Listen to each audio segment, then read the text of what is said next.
Whether you're looking for answers to specific life questions or seeking to become the best version of you possible, welcome to the Mental Breakdown and Psych Reg podcast, where we offer insight, information, and strategies based upon research and years of practice as clinical psychologists. So sit back, have a listen, and get connected with our hosts, Dr. Bernie Wilkinson and Dr. Richard Marshall. Welcome back.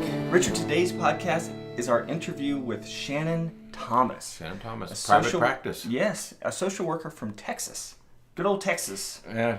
The Lone Star. The Lone Star country. That's right. They want to be a country. They're as big I as lived a in country. Texas for 7 years. I know you did. And they're very proud of that state. If you are a native Texan, you have very special status in that state. Yeah. Yep.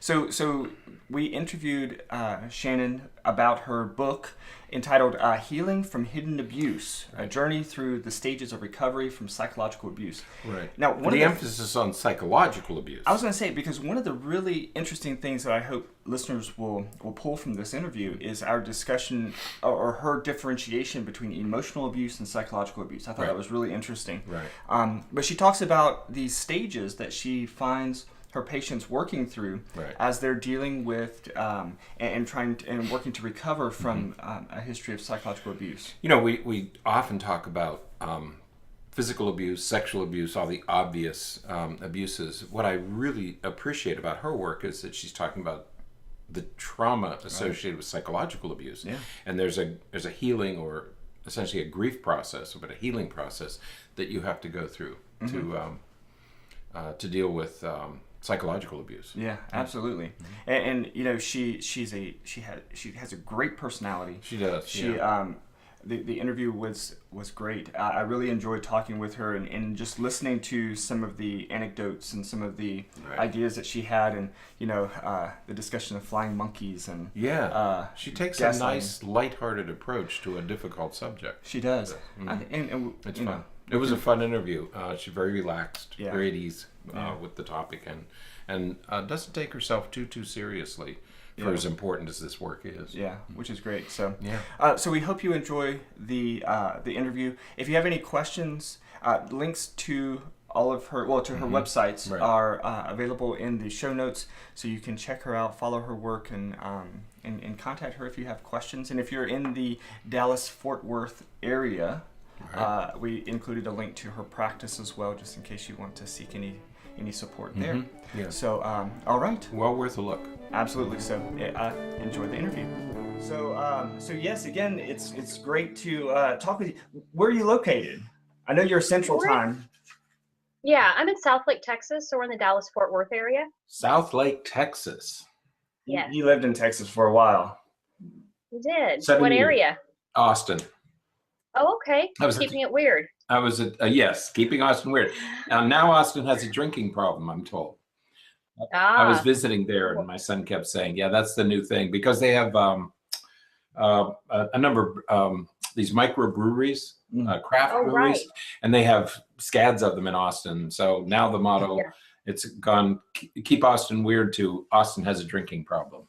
So, that's like Jeff Bezos bought Whole Foods yesterday. I saw that. So Whole Foods has changed. Anyway, you're just south of Dallas then.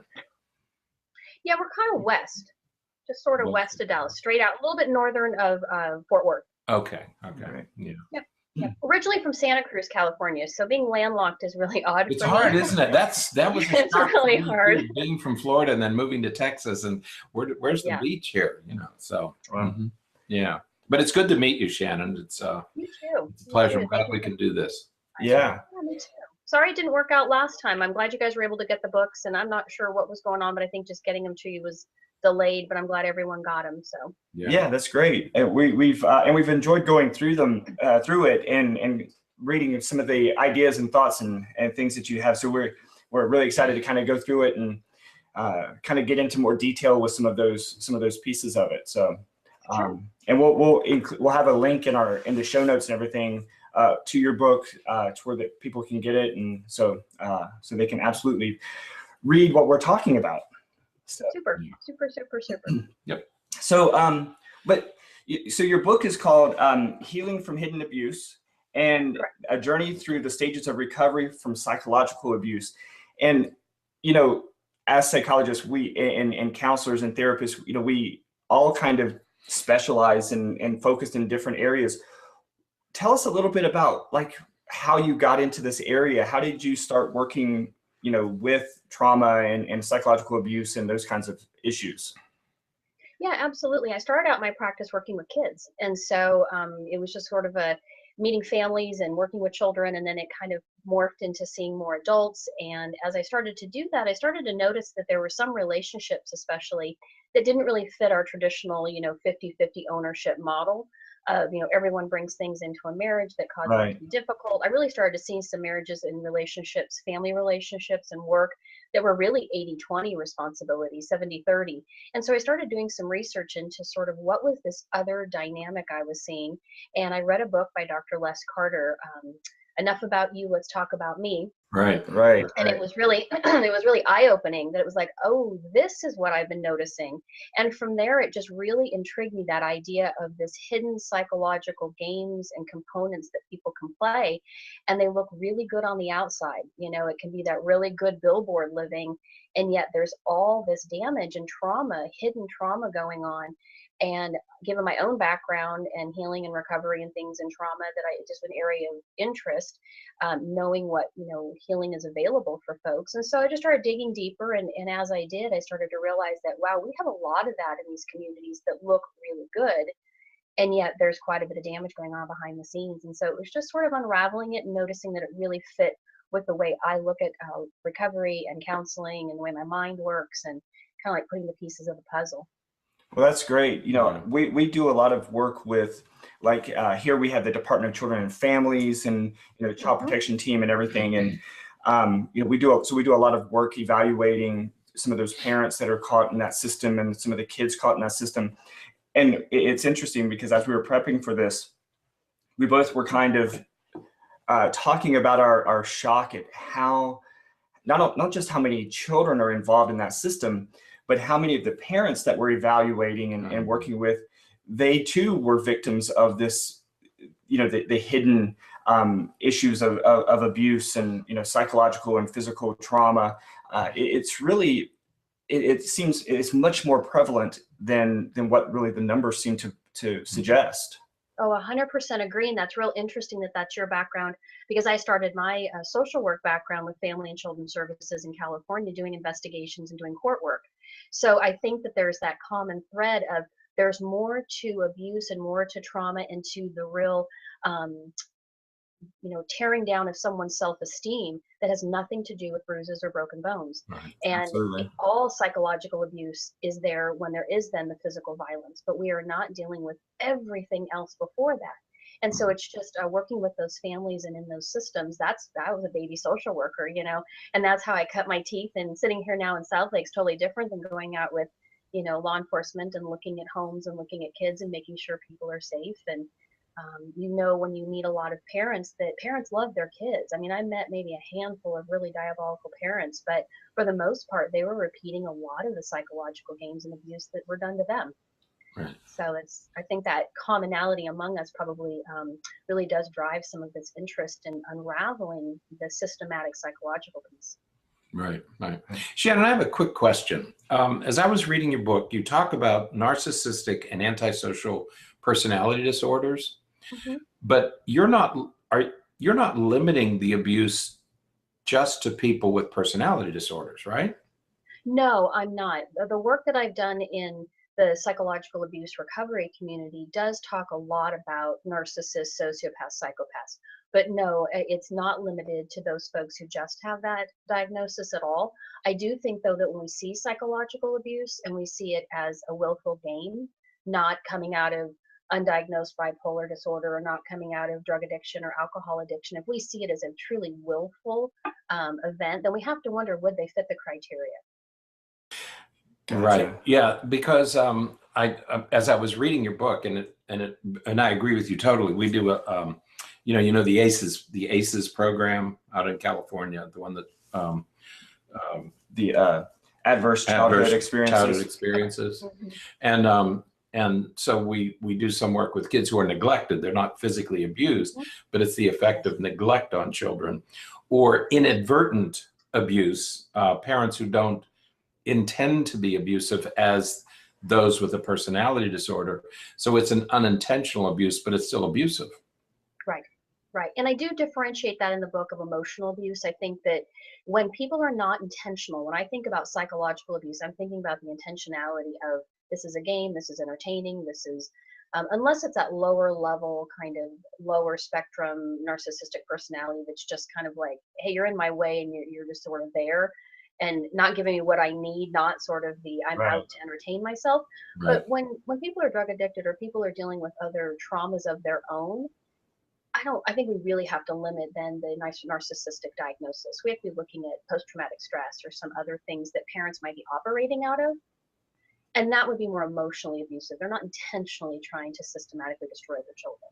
Right. Yeah, I think that's fascinating. And the name of the website now has just left me, but there was a big report just a couple of, maybe a month or so ago, of those parents who were doing videos of, these events with their kids, and they would, were trying to set them up and, terrify them with different things, or, say that they're being taken away, and recording it and sort of laughing the whole time. And, and so that's what you mean then by psychological abuse, because they're intentionally trying to elicit this traumatic response from the kids, as opposed to something that's more unintentional.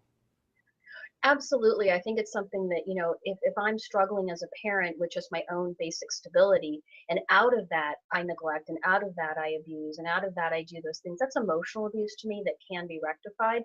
I'm not sure psychological abusers truly that are diagnosed narcissists or sociopaths change. But I do think that people that have other issues and abuse their children, they are able to get better. They are able to heal and learn good parenting skills and change and grow. And like I said earlier, I only met a handful of parents I truly thought were diabolical and couldn't ever change. Right. Mamas love their babies, dads love their babies. Sometimes we just really don't know what to do, or don't know how to do anything better. Right. Yeah, we're not very good at it. Yeah. Right. But we can train and we can heal, and that's the good thing. Right. Yeah, exactly. We're working now on creating a model for this agency, one of the DCF type agencies that we work with, about, because they will refer people and for evaluations, and they will ask that very generic question of, can she parent? And it's like, okay, well, she's been accused of these things, and there's the concern about neglect and abuse and these different issues. And the very generic question of, can she parent? That's yeah, of course she can parent. It's hard to understand what you mean by can she parent. Right. Can she parent well? Right. Let's clarify what parenting is. Food, clothing, shelter, transportation, or self-esteem. Are we getting up Maslow's hierarchy of needs a little bit higher than just the basics of not letting creepy people around? We used to have a category of just funky parenting. We wish we could have, put that in, but we sort through mental health, post-traumatic stress, environmental situations, and then we can decide, okay, can people parent or not? And are they psychological abusers? I would never want anyone to have a diagnosis of narcissism or sociopathy if there was possibly something else driving that behavior. Right. Yeah, true. Hey, Shannon, one other quick question. What drove you to write, and I mean drove you because we know what it's like writing books. What drove you to write this book? Yeah, I think within the psychological abuse recovery community that's online, there's quite a kind of subculture of survivors and advocates and things. I felt like there was not a real model of how to recover. And I think some folks have written about it, but I really wanted to put out there what we do in the sessions. How is the roadmap? What does that look like for folks? And we did a research project with TCU I did prior to writing the book. And it was really good out of that research just to kind of see what I had already been seeing in my practice for a while. And so writing it was just to put a model out there that of recovery, and it's hard to find folks who specialize in this area. So I also wanted to put something that people could do within their own communities or with themselves. There's a journal in the back. And so really that was the piece I felt like it was missing within this genre. Yeah, I like those chapters on the treatment model that you're using. Those are really, really helpful. So I hope people are using them. Yeah, absolutely. And so, I definitely want us to spend some time talking about your stages of recovery. Yeah. But I think one of the things that we hear often is, people tend to judge or gauge or evaluate without really any metric what trauma is. They'll say, well, what do you have to be stressed about? Or, oh, that wasn't that bad. Can you talk a little bit about what you mean by trauma? And, does it have to be, quote unquote, whatever severe means, does it have to be severe trauma for it to have a real impact on the person, or not? Can it be any type of trauma? Yeah, I think it's really individual. I have a very organic style, and I live in this area, South Lake, Texas, and you're a social worker, and you go to these CEUs and trainings, and everyone says, "Hi, I work, here, and I work there," and I'm like, "Hi, I'm in South Lake, and I have a private practice." This is a very high-end area economically, and people laugh in my trainings, and they're like, "What kind of problems do people have in South Lake?" And I find it really offensive, actually, because it's just problems dressed up better and hidden more, and Right. so trauma to me is whatever elicits a traumatic experience response. That can be anxiety, that can be low self-esteem, that can be depression, that can be any type of thing or words or actions that have been done to them that challenge them on a physiological level and also within their own self-esteem. And so there's a high spectrum there, wide spectrum as to what can be considered traumatic. And, I don't really like to put people in the DSM model. I do it if I have to diagnose for treatment and things like that. But for the most part, we're really looking at health. We're wanting to look at moving forward. So when folks are saying, "Oh, I ran into this person that wasn't my abuser, but they looked like them, and they're now having a post-traumatic kind of reaction," well, that's enough for me to realize, okay, we need to have trauma-informed care because we've got triggers. Absolutely. A little bit, yeah. So it's really about what's individual. Right. So it's how it affects that person. Right. And I think that's a hugely important point, because what we say this about a lot of things, but what's traumatic to me may not be traumatic to somebody else, but it just hits me in such a way that it really just has an effect on me. Right. Yep. You bet. And I think it's really a disservice to say, well, that's not severe enough or that's not difficult enough, because we don't really understand capacity. We don't really understand why some people can go through just horrendous life experiences and come out and have found their bootstraps and they're just tougher and stronger and more vibrant because of it. And others go through what we would consider less trauma and they really are impacted by it. We don't really, I'm sure there's a lot of brain scans ideas and other types of testing, but we don't get nature versus nurture quite yet, so it's really about what elicits for them. Right. And then we just start right there. Right. And you're right about the people in our practices who they dress up their trauma so that it looks or it's less obvious to everybody, but it's still there, It is. And I think that's why I'm going to do a talk with some trauma specialists in our area about the psychological abuse. And that's one of my main questions I ask myself is, what do I want them to know about this? And it's that piece, is that psychological abuse can look really different. And it's that bone to marrow. We have to figure out what's just normal kind of people challenging each other and having a bad day. And when does it start to become systematic and kind of a pattern, and we're collecting now and things are really starting to come into place. Right.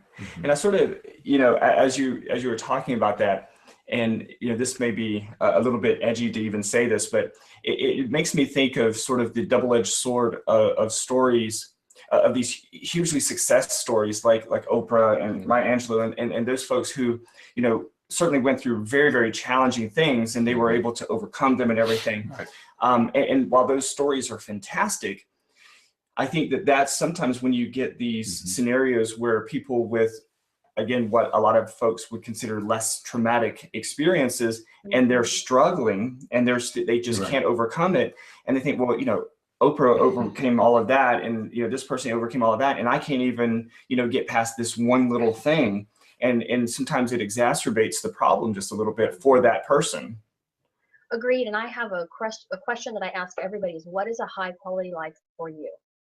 for you, Yes. given your life capacity. I'm a big believer in capacity and knowing our capacities and not comparing other people's. Mine might be this big, somebody else's might be really big, and it just has to be okay because we all have different nervous systems and we all have different, brain development and all types of things that happen and personalities.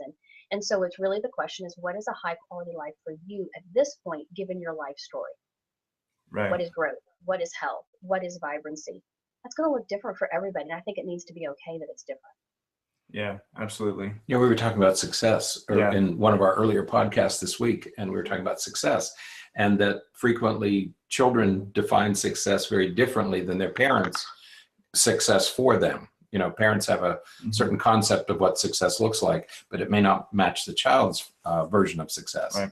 Yes, and we see that a lot out of kids that come out of traumatic homes and toxic homes.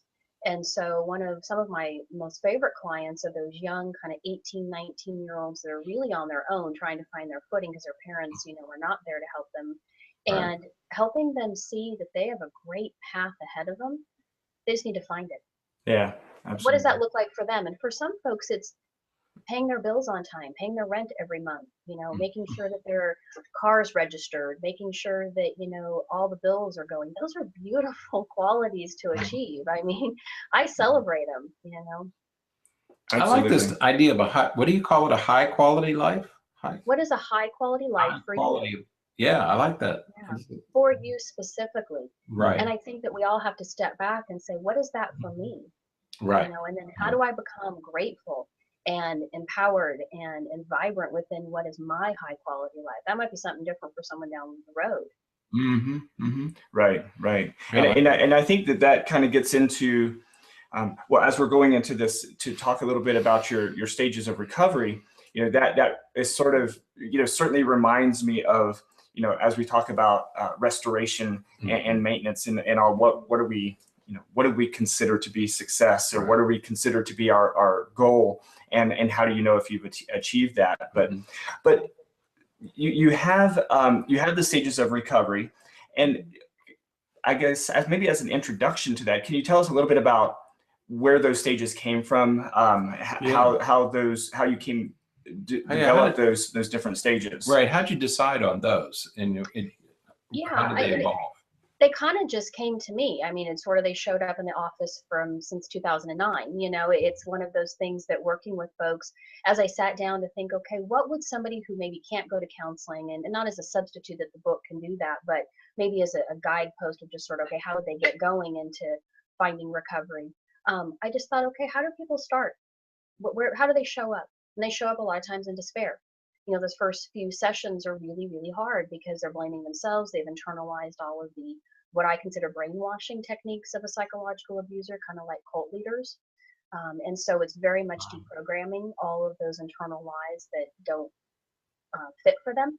And so then we get right into education. So folks come in and they blame themselves. They are entrenched in maybe some mental health issues or some physical issues. We've had hospitalizations for autoimmune issues because of all the stress. So the body literally shutting down. That's the extreme.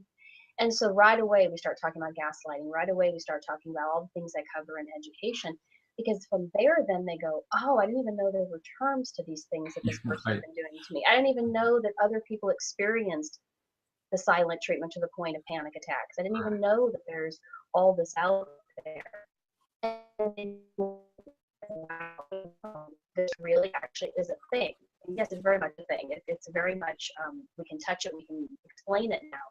And that's the third stage, is the awakening. And then we get into, okay, well, now what? Well, what am I going to do? I have all this education. I understand now that this is a systematic approach to, bringing somebody down. And now we're into boundaries. So am I going to stay in contact with that person, or am I going to do detached contact?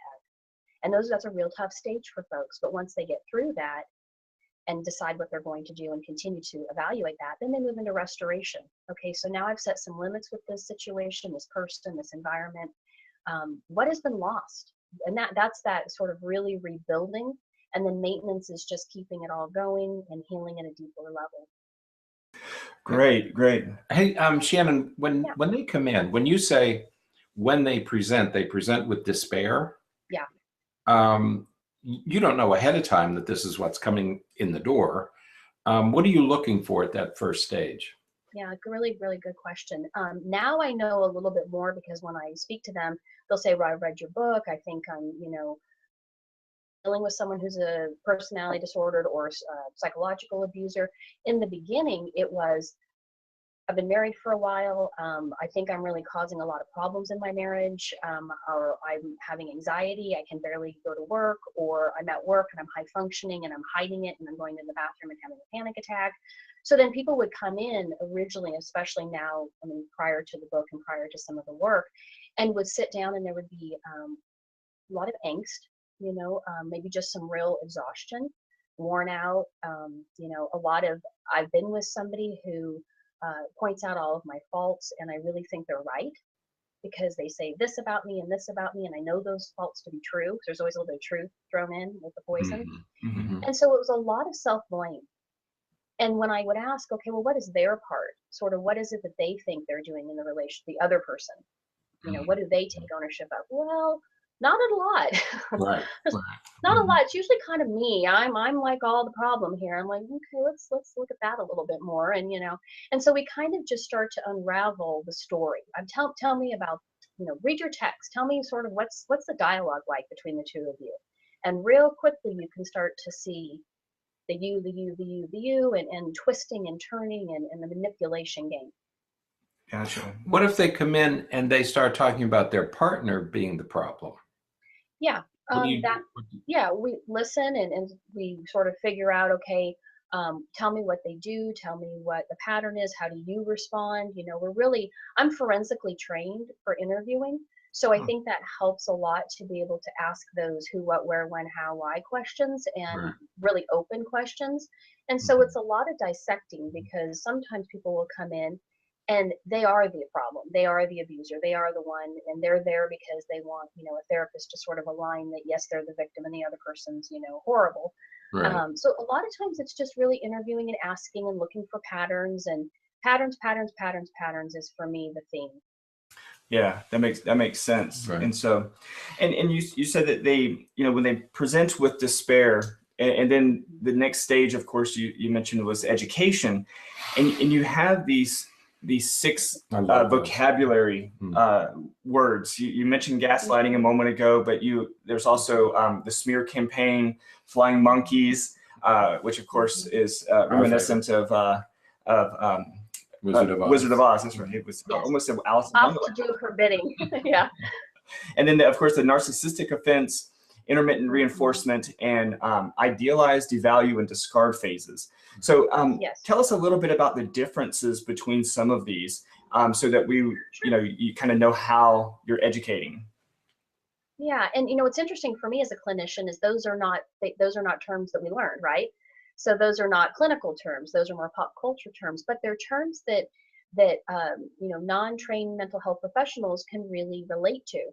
And I think they're very powerful terms because the psychological abuse and the emotional abuse recovery and domestic violence abuse recovery community gets those and they communicate in that way. So it's important. So, smear campaign is that idea that somebody has enough information to twist and turn and to gossip, but it's gossip with a real intent of destruction. It's a gossip with intent of isolation. Right. And, gaslighting is that idea of denying what is truth. I never said that. You said this, and really twisting those facts. There's that movie from the 1950s where the husband tries to make the wife think she's crazy because the lights are flickering and things are happening. And he's like, I don't see it. And it's truly happening. And it's to the intent of really wanting to get her to doubt herself. And if a psychological abuser can systematically deconstruct somebody's self-esteem and their own trust in themselves, it's a lot of power. It's a whole lot of power. So the gaslighting is one of the favorite tools of an abuser because, boy, if we can start to doubt ourselves, then we're going to go to them because, of course, they're going to set themselves up as the expert, right? Well, you don't need to think. I'll think for you. Right, exactly. Right. And then are there any others in particular you want me to cover? No, but I love flying monkeys because that's what we see in school-age children. It's the flying monkeys. Everybody else is swirling about you, and eventually you start. Well, it must be true because everybody's saying that. Absolutely. And I think that's one of the, cultural movies that everyone knows, and it's the Wicked Witch, and she sends them off to do her bidding. And in psychological abuse, there's kind of two different flying monkeys. They're the ones that really don't know. They're kind of an emotional, like the abuser has an emotional grenade and pulls the pin and hands it to the flying monkey. And unsuspecting flying monkey comes and says, but your parents love you and your parents have done the best they can, when they've been systematically torturing this person for decades, Right, and there right. goes the bomb, and there goes the grenade, and the flying monkey, the unsuspecting, really had no clue that they are now off, passing the poison of an abuser. Then there's those flying monkeys that know good and well that the abuser is an abuser. They may be like a sub-abuser themselves, and they find the power and they find the control and the covering up for the main abuser to be helpful to them somehow. They're somehow off doing their bidding in some sick kind of relationship that they have with this main abuser. And so there's really two types, the ones that don't know and the ones that know very well. Right. Yeah, that makes sense. We can see that in other situations too, where, people will be covering up for other people and, oh, they're a great person. And you're like, no, and everyone knows they're not. And why are you off selling their, their press release for them? Right. Shannon, I have to tell you that after reading your book, and it's very serious, of course, but talking to you is wonderful, because when you start talking about hand grenades and flying monkeys, it's just wonderful. Now I know what I like about all this stuff that you write. Thank you. Thank you. I live in pictures in my head. It's a wonderful head. Thank you. Great stuff. Great stuff. Thank you. So when you're working with these individuals, and you provide the education so they can identify these different players sort of in their life, the different things that are going on, you mentioned that they then get to the awakening phase, and this is sort of, I suppose, where they begin to recognize and realize what is really happening to them. Yes, and there's a lot of anger sometimes. There's a lot of swear words that show up sometimes at that point. Yeah. I'm like, I've heard it all, so I'm unshockable. I always tell them, don't worry about me. You will not offend me at all. Right. So whatever emotions come out, we'll deal with them, and we'll work through them. And there's a lot of tears, but mostly there's a lot of how dare this person? There's just an indignation, just really, are you really clearly trying to put me through this? And so it's kind of where people kind of buck up a little bit more, and I like that stage because I'm a little spicy myself and rowdy. And so I think it's good, to get to that place where it's like, no, I am not going to take this anymore. But then it's okay, now what? Right. What are we going to do? Right. Are we going to leave this job? Or are we really going to leave this job because my boss is a psychological abuser? Or am I really going to leave this place of worship? Am I going to leave my church? Or am I going to leave this marriage or my family? And then we really have to look at, okay, how toxic is this environment? Because some environments we just can't work with. Right. Just can't. Right. And then others we can. Others we can look at, the next stage. And that's where you're talking about setting up the boundaries. So you're defining your world through the implementation of these boundaries. Yes. And I like to call them detached or no contact. No contact is very well known within the psychological abuse recovery community. I call it detached. Some people call it limited, but I prefer detached, because limited is about, okay, I'm going to spend an hour, and the entire hour I'm going to be in a panic attack. That's not what we want. I'm going to be detached. If I'm going to be at work or I'm going to be in a family setting, I'm going to get in, I'm going to know how to take care of myself. I'm going to put good boundaries. I'm going to be emotionally disconnected in a healthy way, not a disassociative way, but I choose to not give them that power. Yeah. And how do I do that? And so I like the detached contact concept. Right. Yeah, but it's always, but in all cases though, you're asking the person who has been victimized has to set up the boundaries, because we're not asking the victimizer, the perpetrator, to change. No, not at all. No, I always point, they're not going to change. I always point to my wall and be like, you might as well talk to the wall about changing, because that's about how far as you're going to get. Right.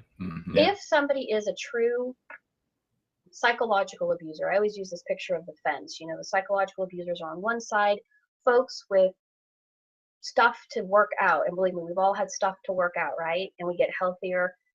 Those folks will maybe have an awakening of their own and will come to some recovery, 12 steps or rehab or good psychological recovery for themselves or life skills or whatever it is. Those folks change. I believe in change and health and vibrancy, but there's a whole population of people that will not change ever, because what they do works for them. Right. It serves a purpose for them.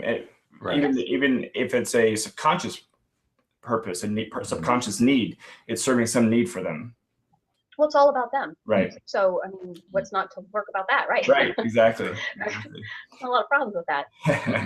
Now, as you're working through these stages, once you have established some of these boundaries, I sort of conceptualize or think about, you're working with this person and, through these different imageries and analogies and everything, you're working to build these boundaries. And it seems like the next stage, which is restoration, it seems like this is that phase where they're starting to begin their life. Yes.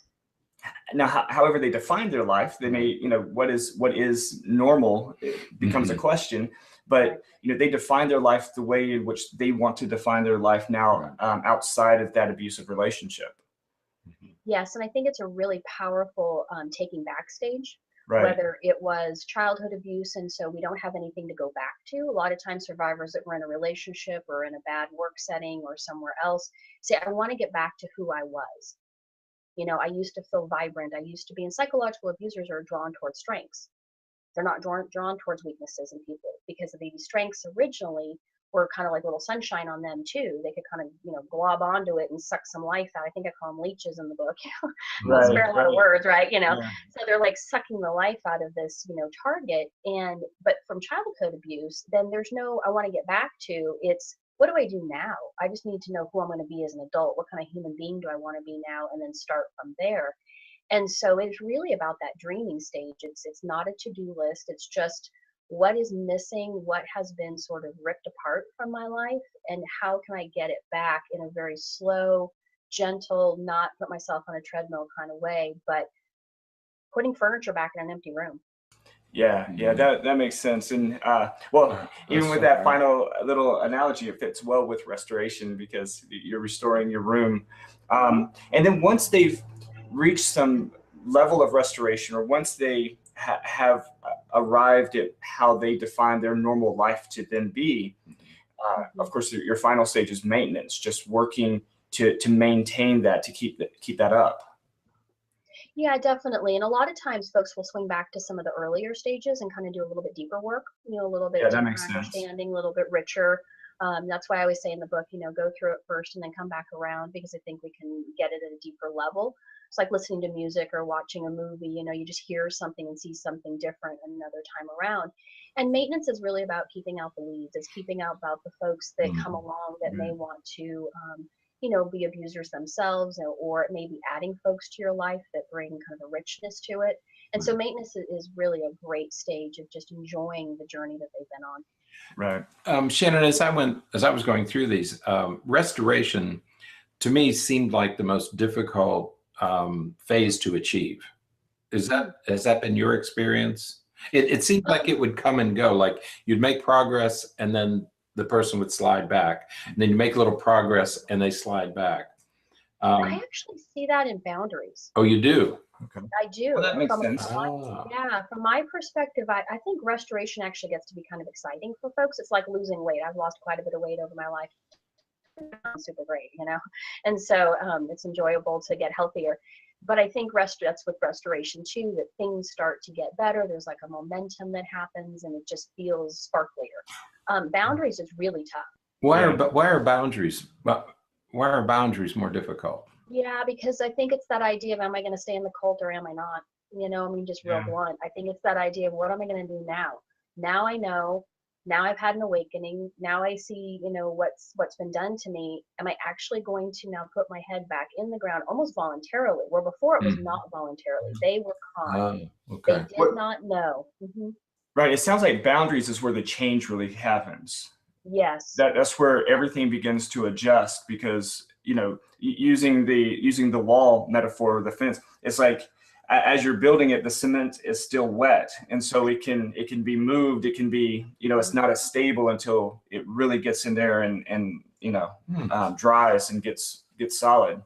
Great picture. That's exactly what it is. And a lot of times people will just go back and forth. And that's one thing about being trauma informed is, and I tell my staff too, the younger therapists that, I have interns, You're going to have clients that one day show up and are getting it, and the window's clear and they're seeing clear, and then they come back and the window's all muddy and we got to clean it up again, because that's okay. And that's just the process. And it's slow sometimes, but the boundaries is really tough, because now I know. And now if I choose to stay and not do detached contact, but choose to try to stay in the relationship we had before, now I'm having to go to some level of I'm aware I'm being in denial. Right. Where before it was like the maze changed and the game changed and I didn't know what I was dealing with. I know now, and if I choose not to know, I know that I'm choosing not to know. No, boundaries is the issue. Okay. Now, one of the things that I work on with my patients, I'm wondering, I've been trying to think about where it would fit in your stages. One of the things I try to help folks with is, when they've been in that traumatic sort of abusive type of relationship. I of course, we're really big, and it sounds like you are too, really big on education. What can we learn from this experience? How can we look back to these events, and what can we take from them to inform us in the future? Is it as obvious as it seems that it would be in the education section or in the education stage, where you help them identify traits and characteristics and circumstances that help them predict maybe future problems, so that they can avoid them earlier on before they really get enmeshed or really get too involved in a bad situation? Yeah, that's a really good question. For me, education is typically about that specific relationship. We're trying to get them to understand how this specific relationship is poisonous, how this one is not necessarily. All of the things that have been told of them that they're the fault. Then I want them to really work on boundaries in this specific relationship. When we get into restoration, for me, that's where we start to say, okay, what red flags were there? I feel like it's unfair on some level to go to what did you miss when they were in despair or even education or even awareness. Because of course there are some probably red flags. There are some con men and con women, because this is both genders, that are really, really good at hiding it. Right. More likely than not, in hindsight, I use pebbles. I did a blog on, collecting pebbles. There's probably one pebble that was like, oh, that was kind of a weird thing. I'll put that over here, and pebbles, and all of a sudden now I have this bag that's really heavy. And that's how psychological abuse works. It's not just a one event and done. It's drip, drip, drip, drip, drip, drip, which is why I have a picture of water dripping on the cover of the book. There's some, meaning behind actually that whole cover. And it's just that dripping of events. And so in restoration is where we go, okay, how do we avoid this again? Right. Okay. What would we've maybe seen? I think if we introduce that too soon, it's shame. Okay, well, that's good, because I was worried that I was going to ask that question and you're going to be like, well, obviously it's in the education section, and so I'm glad that it was. No, I think it's too soon. I think that's too soon to. It seems like to it reflect would back on what they've done. Yeah. Seems like it would be, definitely. So good. Well, like we said, the stages are fantastic, and I certainly see, having read through your book, I can certainly see where there's many of these concepts I'm going to bring with me now when I'm working with patients, and some of whether they're kids or adults. Certainly we deal with a lot of teenagers with some of these issues. Right. So, and I think many therapists tend to rush through the stages. Yes. And reading your book really gave me pause to say, wait a minute, just slow down a little bit and make sure you complete a stage. We do it with grief, of course, yes, all the time. But in these cases, we tend to rush through the phases, assuming that a person is getting it when maybe they're not. And we have to cycle back through and make sure they're not. They may have gotten it that day, but by the next week, it's lost. It's that sand in the hands. I've got grips of sand. I got it. I get it. Oh, where'd it go? And I think that's that rewiring after being in brainwashing techniques. And I see a lot of brain. Right. Because they're going back into battle. As soon as they leave us, they're going back into the war zone. Right. And so there's bound to be some erosion because there's this constant, as you say, drip, drip, drip. There's this constant pounding that they're taking. And so there's bound to be some slippage from week to week. Absolutely. And even if they're not in the relationship still, they cycle back into that old thinking pattern. And many clients say, I get it when I'm in here. Why can't I get it when I leave, when I shut the door? And I say, you will. I must say there's no shame probably 50 times in every session. There's just no shame. This is just what happened. So, Right. so you find the same thing whether the relationship is extant or whether it's over. They still have to I go do. through. Yeah. In the beginning, I really do, until we can concretely attach to those education terms. Mm-hmm. A lot of people will later on say, you know, it was really hard for me. I thought, well, she just, you know, sees this all the time, and my parent or my spouse or my whatever is a little bit different. And then later on they go, no, I was just making excuses. And yeah, so it's That makes it's sense. that looping back into that brainwashing thinking. Right, Okay. right. Now I know we're pushing up against some other things that you have scheduled, and so I wanted to make sure that I asked you if there was anything else that you. I mean, we've talked about lots of fantastic things, but if there's anything else that you would like to share with any of the listeners, certainly referring them to your book because it's fantastic. But any other pearls of wisdom that you'd like to pass on? Oh gosh, I think the main thing for, you know, listeners that may be feeling like they've gone through this, it's just they were targeted for their beauty, for their strengths, for their giftings, for the jewels that are in them, whether they're male or female or whatever it may be. But that's why, not that they were weak or that they were targeted because they were an easy target. That's just not appealing to psychological abusers. They don't want the easy target. They want the big target that makes them feel good, and then they want to ruin that target because then that's power. Right. So it's just knowing that it's strengths, and from other clinicians, whether it's my work or the work you're doing or whatever it may be, but really educate themselves a little bit more on psychological abuse and how to treat it, and trauma-informed care, whether they're therapists who really deal with trauma very much.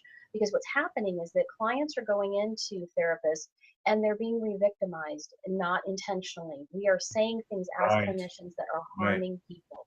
And we never went into this industry to do that, but we are doing it. And so I really am excited to be on your show and for you guys to have liked the model and to have liked it, because we really need to let a lot more therapists know how to at least identify it, say the right things, and refer people on if this is not their genre.